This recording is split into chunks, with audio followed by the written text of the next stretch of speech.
Gaueko 11:06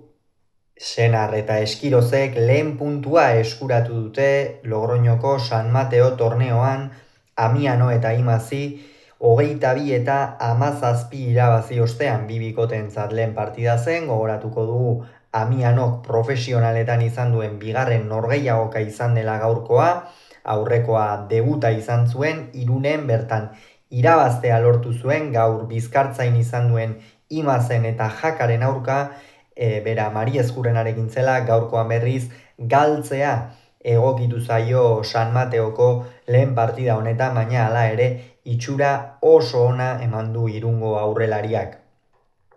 Partida hasiera oso kaskarra izan da, urdinen aldetik, gorriak jaun eta jabe izan dira,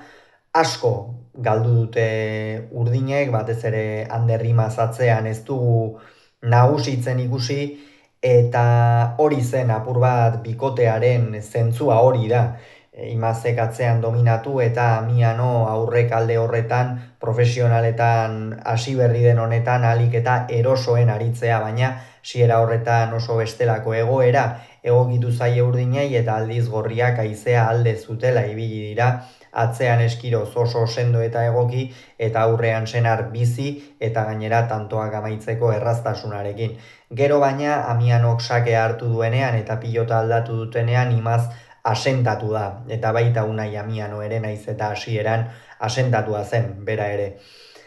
Ander Imazek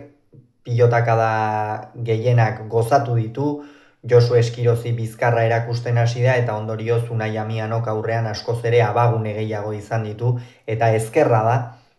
ezker bikaina dauka, eskuinarekin oraindik ere kostatzen zaio defenditzea eta baina ezker bikaina dauka, oso bizia ezker boleaz ere baliabide ikeragarriak ditu, eta horiek erakusteko beta izan du, ezker gantxoa gainera ikusi dugu nola abiadurarekin markatu duen, eta hori profesional mailan funtsezko gauza bada, ezker gantxoa batez ere edukitzea batetik, amaitzeko gaitasuna edukitzea, eta bestetik abiadura ematea gainera pilotakada horri. Horren ondorioz, 8 berdindu dute, eta 8 berdindu duten horretan Josu Eskirozek Imazek errebotera bidalitako pilotakada batean orkatila bihurritu du errebotearen aurka jodu atzeraka lasterka zioala, eta ondorioz denbora dezentez egon behar izan du aldageletan, medikuak benda bat lotu dio orkati horretan, eta gero arazori gabe jarraitzeko beta izan du, eta ez hori bakarrik, baizik eta itzuli den tantoan sekulako errestoa eman du, eta gero gainera bigarren pilotakada, berak jo duen bigarren pilotakada eskuinez laugarren kuadrotik errebotean sartu du, beraz, hor zalantza guztiak usatu ditu Eskirozek, eta nik uste hortikan aurrera ere konfiantza oso zaritu dela. Gerora 12 eta 8 aurreratu dira gorriak, hor batez ere Beñat Senar aurrean nagusi izan da, Amian hori eskuin hori bilatu dio, Amianoren eskuin hori bilatzen aritu da behin eta berriro, eta min egin du, ondorioz esamezala 12 eta 8 aurreratu dira, baina gero berriz ere erreakzioa izan dute, Imaze jokatzeko zegoen, asko dominatu du atzean, batez ere partidaren fase horretan, eta Eskirozentzat oso une garrantzitsua zen, azken finean Imazek dominatzen bazuen, eta hor atzetik 7. 8. kuadro inguru horretatik pilotakada asko eman behar bazituen, etzen bat ere seinale ona gorrientzat, baina gerora berriz ere ikusi dute Amianoren hankazuloan ontzegoen eskuin horretan, oraindik ere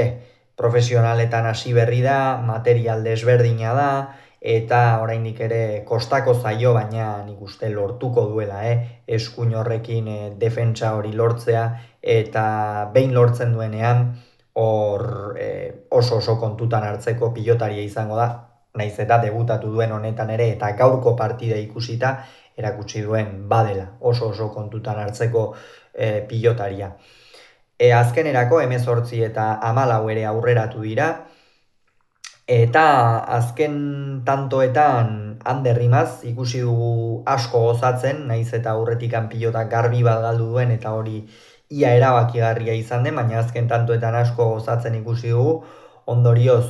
17ra ere hurbildu dira, baina azkenerako 22 eta 17 merezimendu osoz eskuratu dute lehen puntua Senarrek eta Eskirozek, eta honen bestez gehi bosteko tantoa beraxa lortu dute, eta Amianok eta Imazek berriz minus bostekoa. Horrek zer esan nahi du, hurrengo partida irabazi bakarrik ez, bostantu, baino gehiagogatik ere irabazi beharko dutela aberax hori positiboan jartzeko. Beraz ikusiko dugu, ea zer gertatzen den San Mateo torneo honetan, guk datorren ostiralean egingo dugu urrengo bi analisiak datorren ostiralean egingo ditugu, honen ostean noski lehen mailako norgehiagokarena izango duzue, baina gogoratu Senarrek eta Eskirozek 22, Amianok eta Imazek 17 Logroñon.